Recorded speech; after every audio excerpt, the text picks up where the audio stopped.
पण आम्ही शिकलो नाही त्यांच्यापासून. आम्ही फक्त मोठेपणासाठी महाराजांचा वापर करतो. त्यांचे विचार घेऊन वागण्याचा आम्ही विचार केला पाहिजे. म्हणून झाडं लावा. ऑक्सिजन प्राणवायू म्हणते त्याला, प्राणवायू नाव आहे त्याला ऑक्सिजनला. 28 किलो ऑक्सिजन लागतो रोज आपल्याला. 28 किलो. एक झाड देतं 7 किलो. जगायला 4 झाडं लागते.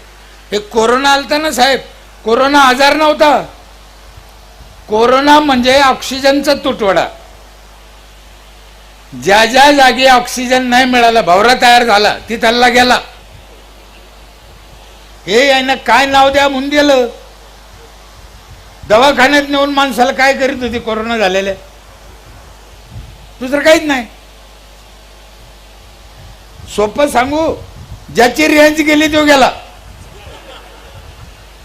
आपली रेंज जाते ना काही काही ठिकाणी, आपण वर हिंडतो, इकडे टेकडावर जातो, घरावर जातो, रेंज गेली गेला.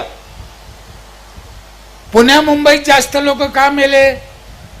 झाडं कमी, लोकसंख्या जास्त. खेड्यात कमी काऊन मेले? झाडं बरे, लोकसंख्या कमी. म्हणून झाडं लावा. कोण्याही दिवशी कोरोना येईन. कोरोना मागं बी एकदा आला होता. त्या सत्यवानला कोरोना झाला होता. सत्यवान माहिती का? सावित्रीचा नवरा साहेब, त्याला कोरोना झाला होता. हा ना. अहो त्याला ऑक्सिजन मिळाला. ती बाई हुशार, सावित्री, त्याला ओढीत ओढीत आणलं, वड्या खाली टाकलं. बरोबर आहे. त्याला ऑक्सिजन मिळाला, ते जगलं. सोपं आहे ना. आमच्या पागल वडलंय भारी, वडलंय भारी, काय तर म्हणे त्याला द्वाराच गुंडळी. काहीच नाही. वडाचा नाही, याचा दुसरा संबंध नाही. मला वेळ मिळाला ते शेवटी सांगेन मी. तुम्ही आठवण करा. मी जेवढा वरून काळा आहे ना, त्याच्या 10 पट आतून काळा आहे. लय हरामी आहे. आणि सरपंच हरामीच पाहिजे. हे भोळ्या बाबड्या सरपंचाचं, तुकाराम महाराजासारख्या सरपंचाचं काही खरं नाही. सरपंच बदमाश.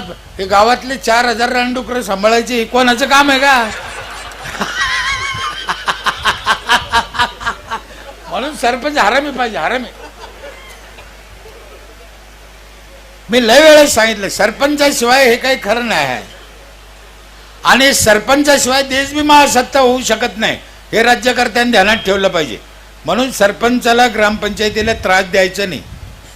त्यांच्याशिवाय देश महासत्ता होऊच शकत नाही.